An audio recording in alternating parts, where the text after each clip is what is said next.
jërë ngeen jëf mbokk yi ñu am mbégte ni leen di proposer seen émission autour du micro tey nag mbégte li am nañ ko lool ndaxte dañuy dalal kenn koo xam ne fa dëgg neex yàlla saa bu jëlee xalimaam bind jafe na sax di gis ñu mel ni ñoom ci Sénégal parce que nekkoon kenn koo xam ne dañuy am obligation de réserve wante mi ngi retraité mais teewul réew mi rek ñor ko muy jël xalimaam di bind di wax réew mi li fi yàqu lañ war a jubbanti daanaka bu ñu nangalee sëq ñun waxtaan dañ ko ciy sant di ko gërëm maa ngi toog ak ki nga xam ne moo di Boubacar Sadio nekk commissaire de police divisionnaire de classe exceptionnelle nekk retraite su ma leen waxee jaar-jaaram di ngeen xam ne kenn koo xam ne la jar na fonk jar na naw ndaxte chef de la section police judiciaire sûreté urbaine du commissariat central de Saint-Louis nekk na ko nekk na chef de section police judiciaire sûreté urbaine du commissariat central de Dakar nekk commissaire arrondissement bu Guédiawaye commissaire urbain ville de Tivaouane ba ñu radié cadre police yi 87 93 moom moo nekkoon secrétaire général de la coordination nationale des policiers radiés nekk membre de la commission nationale de réinsertion des policiers radiés nekk directeur de la police municipale de la ville de Pikine demoon ci mission ONU ñu wax tamit na nekk na directeur police municipale de la ville de Dakar directeur général adjoint de la police nationale loolu yëpp bu ñuy lim duñ fi jóge nekk na ko waaye tey dafay yemook bés bi nga xam ne moom la ñu radié woon ñi nga xam ne di policiers yi moo di temps Abdou Diouf yi na nga koy fàttali Jean Collin defoon ko mu nekk lu doy waar loo xam ne taxoon na famille yu bari nekk ci ay jafe-jafe mon commissaire ma jox la kàddu gi nga nuyoog ñi ñuy seetaan. maa ngi lay nuyu di la sant bu baax ci ni nga ñëwee fii fekk mu fii tàllal ma say micro pour ma waxtaan ak askan wi di la sant bu baax di la féliciter di la naw ci ni nga xam ni vraiment noonu ngay yëngatoo ci sa activité de journaliste vraiment yaa ngi koy def avec compétence avec objectivité donte que sax léegi sax ñi ñi sànni la xeere waaye yaa ngi jàpp ci li nga jàpp xam ne rek dëgg moo la ñor waaw maa ngi la si félicité bu baax di la encouragé di la ñaan nga continuer ci di sax ci liggéey boobu. jërëjëf laaj bu njëkk bi moo di tey jii anniversaire bu particulier la war a doon ci yéen ndaxte gis nañ ne moo di fàttali bés bu ñu rajee woon policiers yi mbir moomu noo leen ko dundee woon. waaw lu xewoon ma tënk ko daal parce que sinon fi mu ne fi maa ngi ciy bind benn livre sax waaw maa ngi ciy bind benn livre sax waaye pour tënk ko jamono jooju man maa ngi newoon sûreté urbaine de Dakar nekk chef section police judiciaire ñu jàppoon benn waay boo xam ne bëgguma wax turam pour respecter famille am ak mémoire am waaye bi ñu ko jàppee benn receleur la woon ñu def enquête bi ñu defee enquête bi ñu déféré ko bi ñu ko déféré léegi mu amoon tawat lu jàggati woon ci yaramam ñu yóbbu ko pavillon spécial mu def fa ñaari fan gaañu bi mu gaañu ñu defoon benn expertise médecin bi ne dafa dee de manière naturelle waaye waa mbokk mi ne déedéet ñu weddi ñu defar benn contre expertise alors médecin bi ne dafa dee suite à des traumatismes multiples léegi mbokk yi sukkandiku ci loolu dem porter plainte bi ñu porté plainte nag c'était en 82 83 yooyu léegi justice di dox ba 87 ci la ñu prononcé verdict bi le 10 avril 1987 ñu condamné policiers yooyu 2 ans de prison ferme ñu war a fay dommage intérêt 6 millions. policiers yi nag xam nga suñu statut buñ la condamné condamnation yooyu daanaka dañ lay summi policiers yi nag. xam naa loolu ñu xaw a tiit ci loolu xaw a jaaxle et ñu sàkku léegi seen morom yi ñu jàppale leen pour condamnation yi boobu ñu bañ ko dogal alors ci la ñu organiser manifestation de 13 et 14 bi ñu ko organiser nag le 14 ci la ñuy jël mesure de suspension suspendre police bi yëpp et le 15 nag ci la assemblée nationale jamono yooyu socialistes yi ñoo ko dirigé woon ñoo ko dominé woon ñu jël mesure de radiation des policiers. mais loolu am na yu bëree bëri yu mu jur ci ay famille yu tas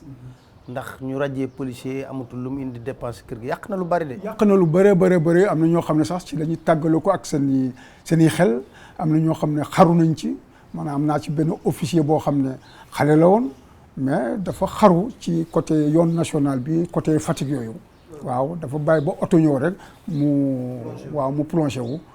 oto bi jaaru si kawam waaye oto bi da ko mbëkk mu far fa faatu. am na koo xam ne dafa demoon BNDES parce que jamono yooyu duñ la wax ni dañ lay dàq duñ la jox kayit duñ la notifié da ngay dem banque ba ordinateur bi daal fekk dàq nañ la day bind inconnu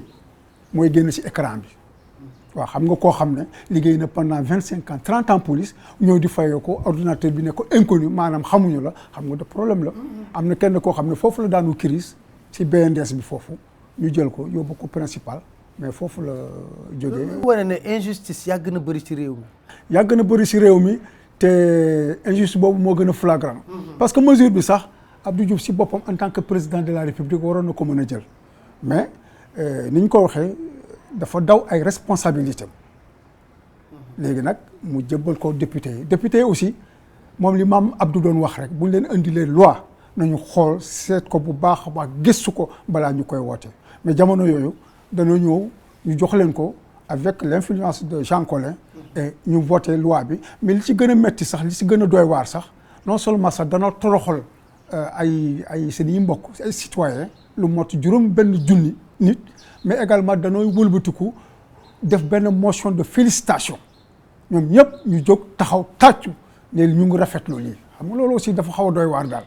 waaw dafa doy waar. dëkk bu amul police. waaw donc toog nañu jamono boo xam ne dëkk bi amul woon benn police alors ñi ci bitim réew sax dañ doon jaaxle sax ne naka le président de la république mu ne dàq lu mën toll noonu si ay fonctionnaires donc gendarmerie remplacé ñu c'est que affaire bi sax mënoon nañu ko régler parce que mardi bi amoon na réunion entre ministre de l'intérieur ak commissaire de police yi commissaire de police yi ne ko non le lundi si ngoon gi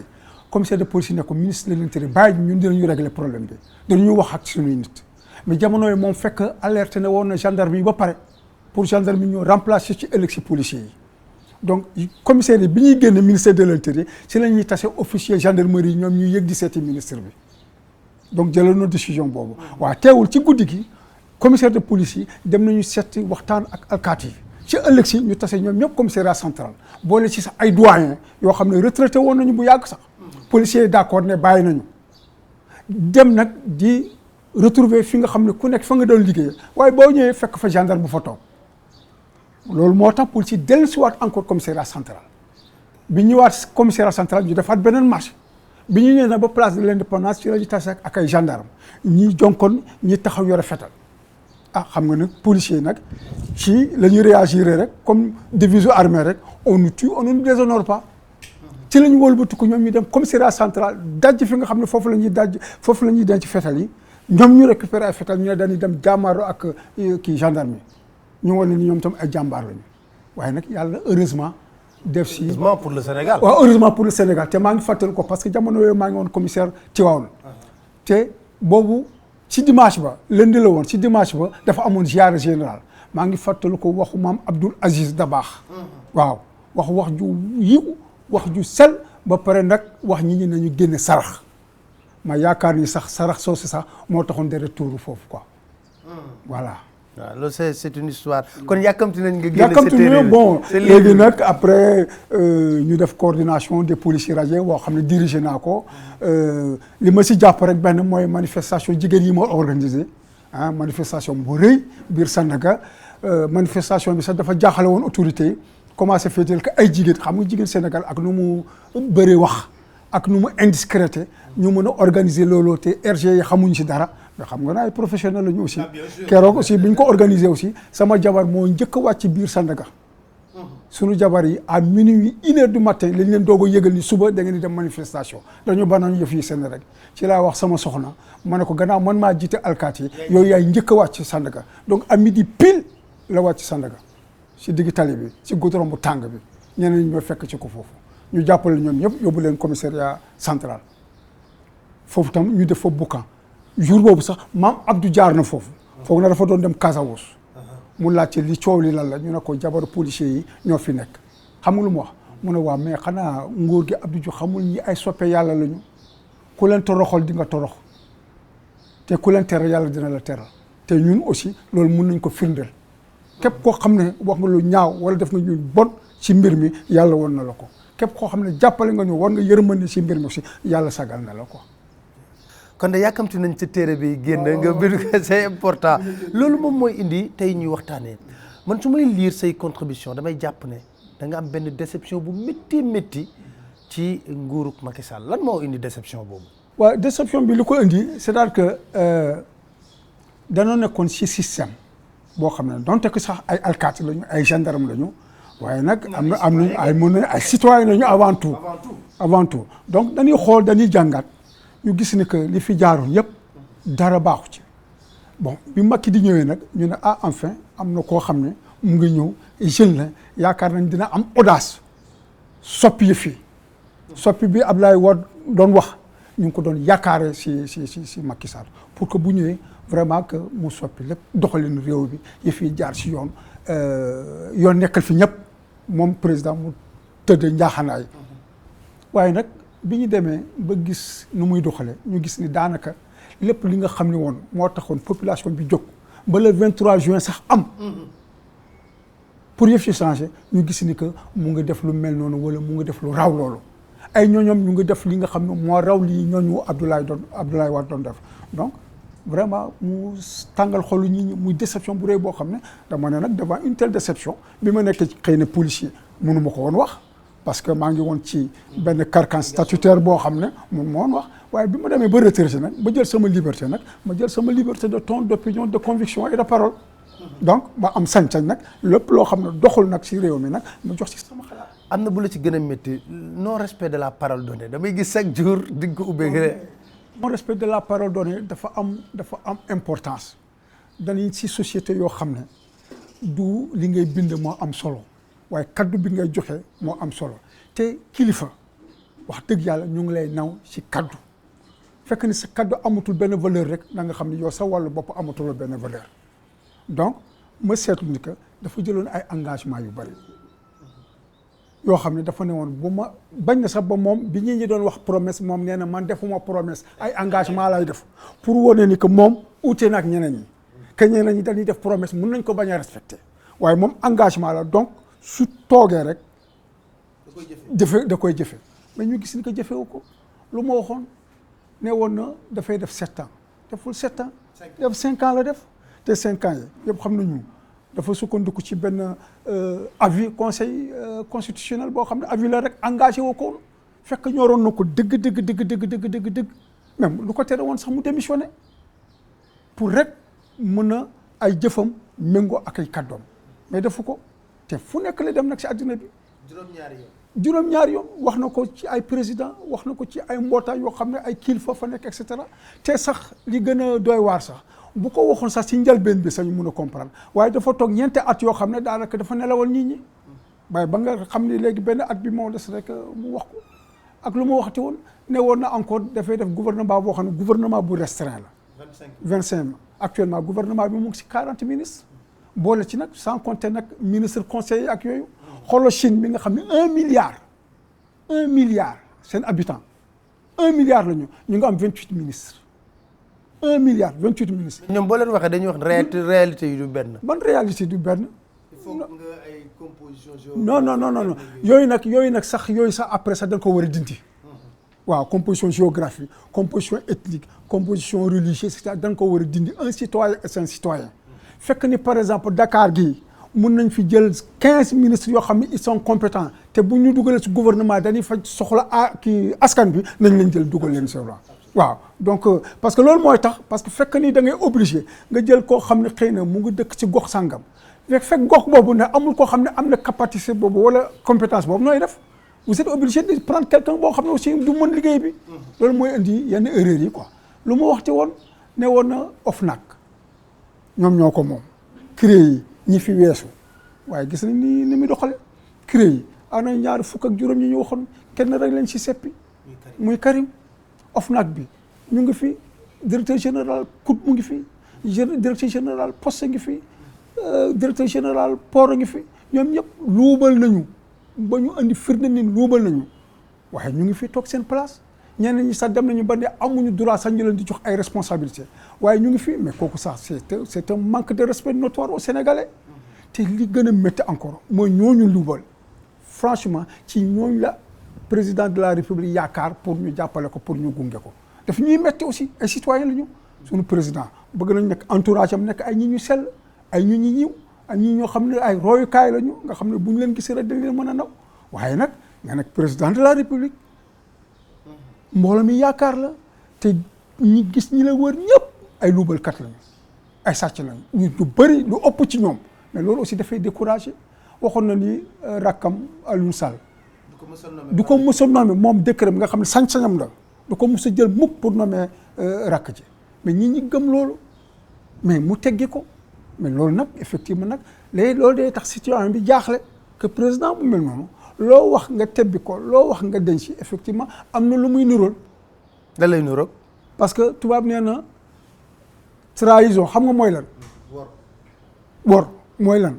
mooy nga bañ a respecter sa engagement wala sa promesse. trahir c'est abandonner c'est de ne plus être fidèle de ne plus respecter ses promesses et ses engagements loolu mooy trahison. di tax nag ñuy wax sa haute trahison c'est parce que peut-être c'est lié à l'éminence des fonctions citoyen bi mën nañu wax trahison simple waaye fekk ne président nga wala ministre la mën nañ la haute trahison loolu la te dafa prêter woon serment ci mbooloo mi devant l'opinion publique nationale et internationale serment mooy lan buñ koy définir ci tubaab c'est l'affirmation solennelle d'attester que on va respecter ses engagements et qu'on va remplir de manière la plus correcte ses devoirs par rapport à ses fonctions, ses devoirs par rapport à sa profession. loolu mooy serment boo ko tey ba nag fi mu nekk fi aussi mun nañu wax sax def nga lu niroo ko trahison. donc fait yooyu ci la ñu sukkandiku donc c'est des faits objectifs du parce que Macky neexal na moom wala Macky non c'est pas la personne qui compte. moom li muy représenter comme institution ñun loolu la ñu bëgg parce que quand même il est le chef suprême des armées il a sous ses ordres des généraux il a sous ses ordres des officiers il a sous ses ordres des hommes de troupe ñoo xam ne fi mu nekk fi loyauté dafa sax ci ñoom sincérité engagement le respect de la parole d'ordre dafa sax ci ñoom ñooñu nag boo leen di jiite nag am na aussi melokaan boo xam ne war nga ko yor waxuma la ñooñu nag mais le peuple de manière générale boo xasee boo wax sa cadre rek te fi mu toll fii parce que ñun nous sommes en Afrique pour ñun pouvoir bi nguur gi yàlla moo koy joxe donc le pouvoir est d'essence divine donc sa wax du waxu caaxaan sa wax du wax boo xam ne dafa war a tebbeeku sa wax du wax ju oyof donc war ngaa def tout nag pour respecter ko loolu moo tax. lan nga mën a expliquer volonté bu mu am sans cesse dem ci confrontation avec opposition bi. bon c'est dans sa nature dama ne ku étudier le profil psychologique du président de la République wax naa ko ma ne ko c'est comme ça noonu la bindoo te il est hermétique waaw il est hermétique il n'est pas ubbeekuwul d'abord boo xoolee sax bon mun maa sori trop quoi mais vraiment boo étudier profil psychologiquement moo ubbeekuwul ba nit ñi sax ñu ngi koy wax ñàngal. C'est pas bon aussi pour un président de la République quoi c'est-à-dire que il faut vraiment que sa dimension humaine boobu sax nga koy manifester quoi c'est ensuite nga won ni Sénégalais que tu es un Sénégalais comme tous les autres quoi et que tu es capable effectivement. alors sur le dossier Khalifa Sall bind nga ci lu bare et finalement l'histoire vous a donné raison par rapport ak li ci am lépp te condamnation 5 ans ferme yuñ ko te dossier boobu nan nga ko dundee ak lan moo la ci choqué parce que boobu bind nga ci lu bari. waaw bind naa ci lu bari parce que d'abord Khalifa sama xarit la dama liggéey ak moom xam ay qualité yu bari yoo xam ne homme politique yu bari amuñu ko fi Khalifa ku ñu yar la waaw il a une très bonne éducation te xam na li muy liggéey biñ koy waaj a jàpp à quelques jours gisoon naa benn collaborateur am ma ne ko monsieur le maire mi mu moytu ñi dinañ ci teg loxo mu ne ma ne ko waaw biñ ko jàppee mu ñëw laaj ma ne ma loo ci xam ma ne ko li ma la ci mën a wax mooy Khalifa dinañ ko téye kaso dinañ ko condamné te jubluñu ci dara lu dul mu bañ a présenter élection présidentielle dama ne woon sax aspect juridique bi du ma ci wax trop comme ni ñu waxee rek laissons à la justice faire son travail aujourd'hui la justice a fait son travail. kooku généralement sax dañ koy wax sax mais ay fuite de responsabilité la quoi. fuite de responsabilité. waaw fuite de responsabilité la quoi bon mais ma gis ay ñi ñoo xam ne Khalifa dafa leen dimbali ay ñi ñoo xam ne bi ma nekk directeur police municipale damay ñëw bëgg a gis Khalifa secrétaire bi na ma commissaire de Khalifa de dafa jàpp ñooñu ma fekk leen ñu toog ci salle d'attente Khalifa ma dem sama bureau ma dellu si 2 heures après ma fekkaat leen encore ñu toog foofu ci salle d'attente bi di xaar Khalifa mu wóor ma ni rek ma am ci ay firnde yu leer que daf la defal teranga xam nga ñooñu bu ñu toogoon jàpp seen njàmbur Khalifa bu nekk ci difficulté la ñu maanu sax du ma wax dara mais bi ma gisee nag ñoom ñoo jiitu di gën a xarab Khalifa Sall ma ne fi mu def na ngoro ngi nax saay waaw loolu moo yëkkati sama xol ma ne xaaral mu bind ma wax. mais bu témoigner pour l'histoire. waaw témoigner pour l'histoire ka am na ñoo xam ne tey jii mënoon naa leen tudd waaye fi Khalifa jaar ak ñoom am na kenn ci ñoom sax ci kilifa yi sax benn bés dama dugg bureau Khalifa gis ko mu tegle table taxaw si di changer ampoule Khalifa. te kilifa la léegi waaw te kilifa la léegi. mu doon changer ampoule. maa ne dama fekk mu teg table di changer ampoule Khalifa. donc yooyu boo ko dundee nga xam ak yu ma xam yoo xam ne xëy na émission bi sax du tax ma wax ko donc dafay sa xol day métti donc lii du dara lu dul procès politique boo xam ne puis ñu ngi wax escroquerie mais escroquerie xëy na sama njàng sax soriwul xëy na sax maa gën a cuune si commissaire de police yi waaye escroquerie am na lu ñu koy définir escroquerie c'est-à-dire que li ngay escroquer balaa nga siy jot dafa fekk ngay def ay pexe pour nga mën a jot ci loolu ci lañ lay mën a wax escroquerie souvent sax ñu bëri dañ koy confondre ak abus de confiance waaye koo xam ne gisul kayit gisul dara ñëw yëkkati xaalis ne la am nga jël xaalis boobu nga jëfandikoo xaalis boobu ba pare mu dogale ne léegi nag ana kayit bi ana lan nga ci def loolu du escroquerie leneen lañ ko tuddee waaye du escroquerie donc ay comme ni mu ko waxee rek ay arguties juridiques la ak ay vice procédure yoo xam ne da nga ko ci def rek pour seet nu ñu ko tuumaale xam nga am na ay tuuma yoo xam ne sa dindi nañ ko parce que amul woon benn sens amul woon benn voilà c'est ça quoi effectivement c'est-à-dire que dañ doon ut daal nu mu bëri ci tuuma yi voilà dañ ko sol ba nga xam ne léegi nag lu mu bon dina am benn wala ñaar yoo xam ne des na quoi donc affaire Khalifa Sall bi dafa maa metti et c'est tout à fait normal parce que dama xam nit ki aussi nit ku yiw la nit ku baax la nit ku mën a dimbali nit la te dafa bëri sutura te il est très humble waaw commissaire de police la xam naa ni du ma géwélu kenn waaye nag de loo xam ne dama ko constaté kilifa yu bëri tey politique bu ñu amoon qualité bi dëkk bi weesu na fi quoi loolu daal moo ci li nga xam ne daal moo gën a tax may wax ci mbiru Khalifa la. l'institution judiciaire qui est ak démission magistrat dem. ak loolu dafa gën a fragiliser. la justice c'est-à-dire que bon man du ma wax que la justice est instrumentalisée mais mun naa wax rek certains juges sont instrumentalisés.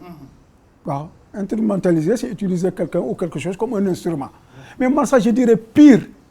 certains juges ont subi une réification. xam nga mooy la réification c'est transformer en quelque chose de mouvant et de dynamique c'est-à-dire que nit daal nga jël ko daal changer ko ba nga xam ne léegi moom ak bant bi moo yem. loo ko wax mooy sax loo ko defloo parce que mënoo ko def dara yow yaay jël rek di ko teg fii di ko déplacer waaw c'est plus qu'une instrumentalisation c'est une réification alors nag c'est plus grave te ci ñoom la ñu yaakaar justice bi le dernier rempart vraiment de la démocratie. mais malheureusement nag ñu ngi gis loo xam ne nag. touché nga du doigt benn affaire nga ne l'ethnicisation daf la tiital sa benn article. non dafa am c'est-à-dire que xam nga Sénégal bu ñu bëgg yëf yi ñuy régler. nañu di wax dëgg quoi. ethnicisation dafa am donc léegi même ñi nga xam ne sax ci ethnie boobu la ñu bokk sax am na ñoo xam ne dañ ko ciy xeex parce que dañ xam ne bu subaa du jur lu baax. waaw nit ki dafa fekk da nga bëgg sa réew. am na loo xam ne même fekk ni sax yow war nga ci mën a profiter sax bàyyi ko am na ñoo xam ne tey boo leen doon jox alal bu dul jeex tamit du tee ñu wax dëgg waaw donc ethnicisation dafa am bon ñëpp xam nañu de quel il s'agit mais kooku nañu fexe daal ba ñu wàññi ko du moins dafa gën a prégnant fi mu toll fii xëy na sax am na jamono yoo xam ne doon na am tuuti mais bii dafa gën a fës yooyu nag baaxul Sénégal ñun ñëpp a ko bokk xeet yëpp a ko bokk waaso yëpp a ko bokk diine yëpp a ko bokk tarixi yëpp a ko bokk donc bul di favoriser ñenn ñi di bàyyi ñenn ñi parce que bu boobaa nit ñi dañuy gën a gis seen bopp dañuy gën a ñaxtu rek quoi te boobu aussi baaxul ci cohésion nationale. te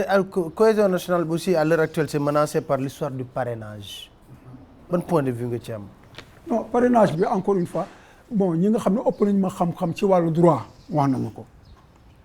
bon dañu bëgg a changer constitution bi ñi ma ci ëpp xam-xam nee nañu ma y a des dispositions constitutionnelles yoo xam ne si référendum bi la ñu voté vraiment yoo xam ne ñu ngi wax intangibilité ak clause d'intangibilité ak clause d'éternité donc loo xam ne waruñu ko laal li tax nag ñu dem ba di ko laal xëy na tiitaange moo leen dab te liñ ci jublu mooy dama yaakaar ne rek dafa am ay candidats yoo xam ne daal dañ leen a bëgg a écarter rek parce que aussi candidat bu nekk et ci gën a doy waar aussi c'est là que aussi moyen la pour état bi am un certain contrôle parce que fekk am nga 10 candidat bu nekk indi 60 000 voix muy ñaata du 600 000. yoo xam nga 600 000 yoo la dul votel. voilà yow boo amee boo si dindi sa 60 000 ñaata mooy des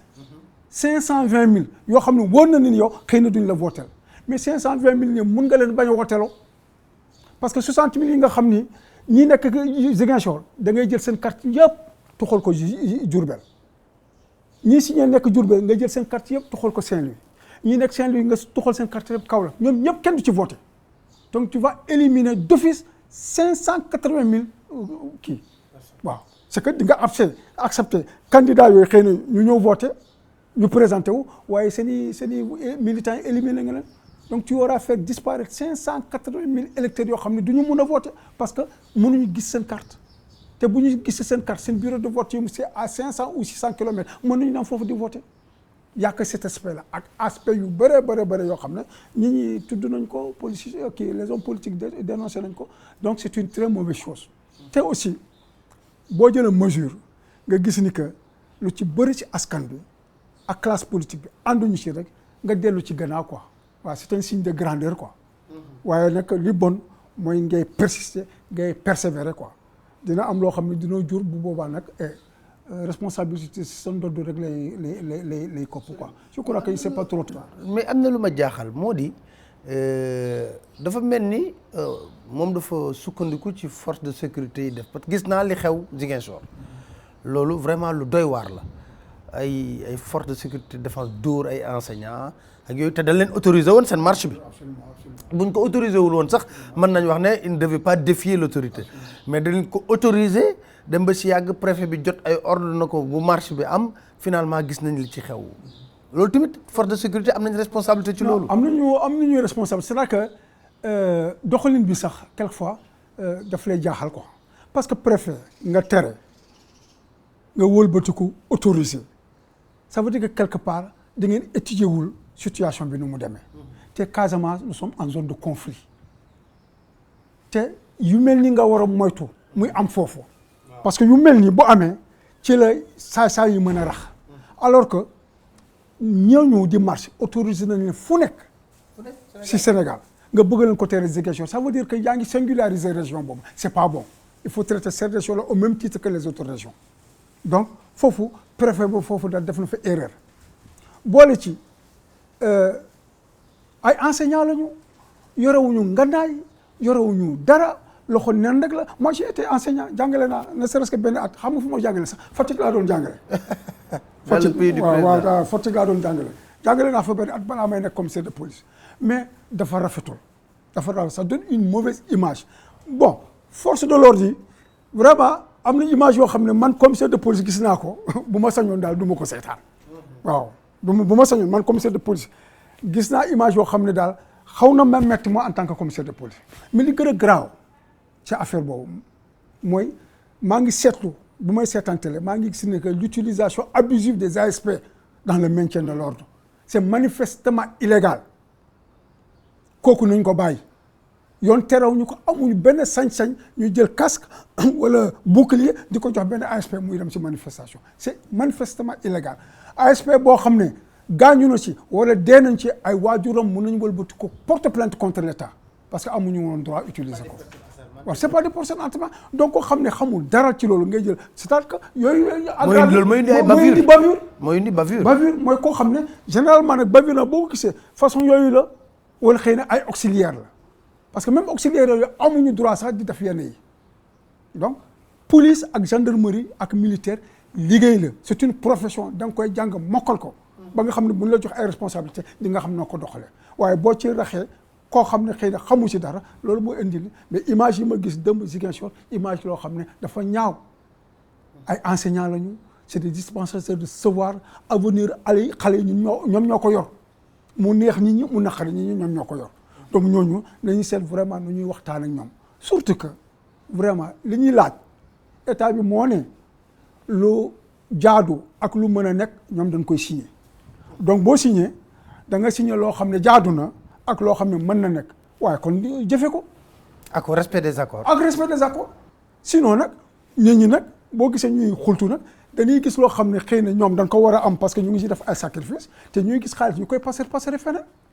moom ma dégg président am projet construire benn palais te ma dégg ni palais boobu 100 milliards la mais c'est pas une nécessité c'est pas une priorité 100 milliards yi tey jii ku ma ko joxoon département bu nekk dinaa la fa tabaxal ñaari commissariat de police ak ñaari brigade de gendarmerie bu nekk équipé ak oto yu doy sëkk sapeur pompier dinaa tabax lu mot 30 wala 40 casernes sapeur pompier loolu la askan wi soxla mais soxlawul leneen quoi parce que yi si des yëpp ay dépenses puukare rek la waaw nañu jublu daal ci nga xam ne vraiment ce sont les éléments basiques pour permettre aux citoyens d'avoir une vie correcte loo xam ne daal mun a faju mun a dem école nga mën a añ reer ndekki yooyu boo ko amee déjà rek boo am na yu bëri yoo xam ne et la question sécuritaire aussi ça pose problème au Sénégal la question sécuritaire c'est que problème bi aussi mooy li ma gën a déplorer mooy on n'a pas une politique nationale de prévention amul au niveau de ce pays là ASP li tax ñu créé woon agence bi pour loolu la pour que ñu ñëw di dugg ci quartier yi di waxtaan ak askan wi lépp loo xam ne taataane nañ ko comme information ñu dem jëbal ko police ak gendarmerie wala bu ñu leen yóbbu ci police wala gendarmerie ñu taxaw ci bunt yi di accueillir citoyens di leen waxal di leen defal di leen orienter waaye yooyu amul foo leen di gis ci circulation bi ak yooyu quartier gis ko benn quartier boo xam ne am na ASP quartier yi am ASP mooy quartier yi nga xam ne danoo fay waaw fay c'est-à-dire que da ngay nekk quartier ngeen soxal 20 ASP ngeen dem agence bi nee na ASP bu nekk da ngeen di jox 60 000 francs. loolu est-ce que am nañ ci droit. parce que fi mu toll fii léegi ASP ñu jël 20 ASP yóbbu leen ci quartier boobu weer bu nekk ñu calculer 20 multiplié par 60 000 muy ñaata 1 million 200 000 weer bu nekk ngeen versé 1 million 200 000 ASP yi nekk foofu loolu mooy lan. Il y a une rupture d'égalité devant les responsabilités devant les charges publiques ma ne fi mu toll bu boobaa léegi kii ñi nekk Guinaw Rail nag ñi nekk Sam-Sam ñi nekk Médina Gounass ñooñu amuñu sax lu ñu dundee ñooñu mënuñu fay ASP donc il y a une inégalité te sécurité bi fi mu nekk fi état bi da ko war dispenser de manière égalitaire à tous les citoyens qui. et zone yooyu ñoo ëpp risque d'ailleurs. te zone yooyu ñoo ëpp risque. rap yi sàcc xale yi agression yi si zone yooyu la donc zone yooyu ASP yi duñ fa dem.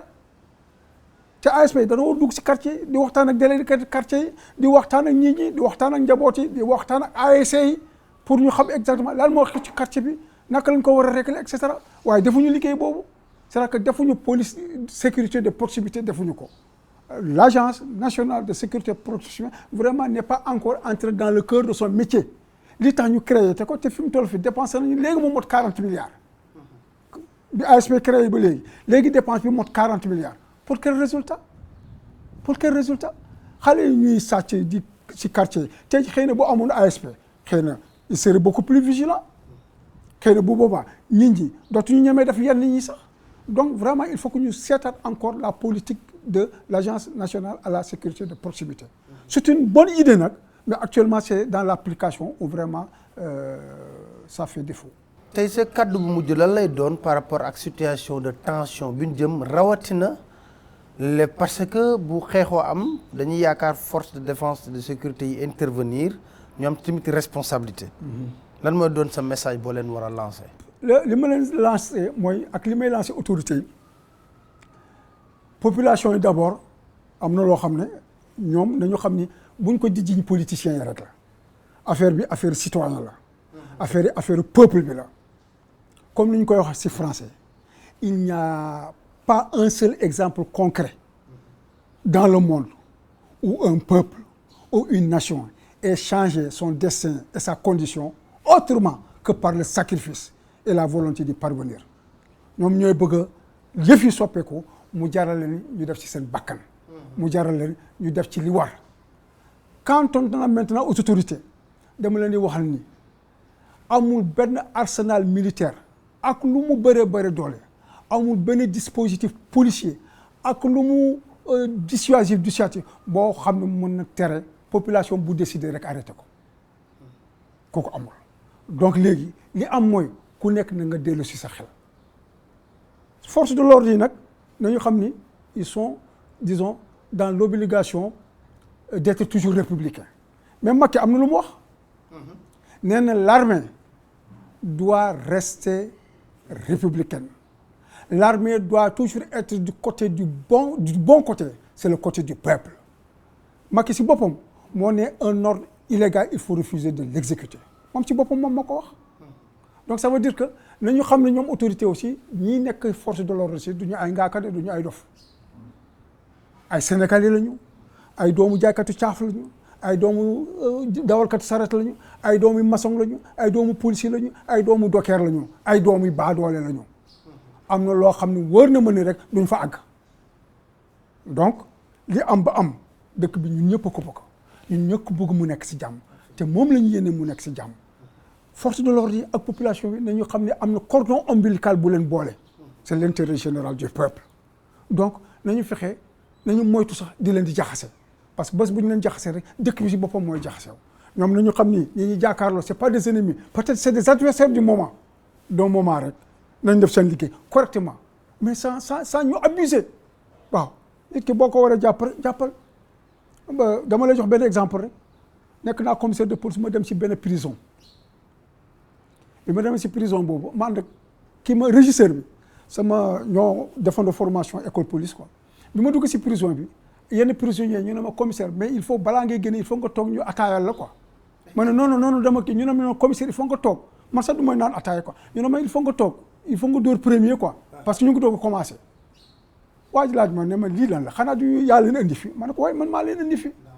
mais c'est que ba ma leen jàppee ñoom ci la ñu xam ne ñoom dañuy dem kaso parce que li ñuy def ñoom xam nañ da leen di yóbbu kaso waaye bi ma leen jàppee ba ma leen di yóbbu kaso dama leen traité respecter seen dignité doom seen dignité humaine loolu lañ ma nawee xëy na loolu lañ ma bëgg a fay njukkal moo tax ñu ne mën naa toog donc fi mu teg fi policier gendarmerie mun nga seen liggéey c'est correctement mun nga ko def dans la rigueur la plus totale mais toujours il faut faire ça dans le respect de la dignité ci ki nga jàkkaarloo donc force de l'ordre yi nañu xam ne population bi ci ñoom la ñu bokk ci population bi la ñu jógee di dem liggéeyi de bu ñu liggéey ci boppam ci population bi la ñuy delloo donc nañu fexe daal ba ñu am ay rapports yu normaux ay rapports yu sains ak population bi teewul nag seen liggéey bu ñu ko war a def ñu def ko képp mooy booy moom bu yan war a dal sa kaw nañu dal sa kaw ba mu saf sap mais nag faut pas que ñuy abuser ci li nga xam ni parce que seen doole population bi la de parce que ñi leen di jox ordre ki leen yilif ñoom ñëpp mooy président de la république te foofu moom président de la république xam nga lan la jaamu askan bi la. il est élu au suffrage. il est au suffrage jaamu askan bi la dafa war a jaamu askan bi de doole bi comme je dis en français le pouvoir au peuple la servitude aux dirigeants. merci beaucoup mon commissaire maa ngi lay sant di la gërëm bu baax a baax jërëjëf bu baax a baax ci leeral yu am solo yu ñu indil li la ñu bëgg kilifa yi nga xam ne tamit war nañu yëkkati seen kàddu ci réew mi ñu koy yëkkati ñu leen di dégg waaye noppi di wax ne waa man dama ne dama man mënuma cee wax ak yooyu daanaka du taxawaayu kilifa gu mat te gis nañ ne ñu bëri ñu ngi jooytu ne kilifa yu bëri dañoo noppi ci réew mi du ñu bàyyi nag ba réew mi nag nekk ci benn crise bu doy waar ñu bëgg yëkkati di wax bu ñu yëkkati kàddu boobu kenn du leen dootu leen déglu lu ma doon wax rek ku artuwul di nga atte kon ñuy artu moo gën di atte di leen sant di leen gërëm di leen dig daje si beneen émission autour du micro incha allah.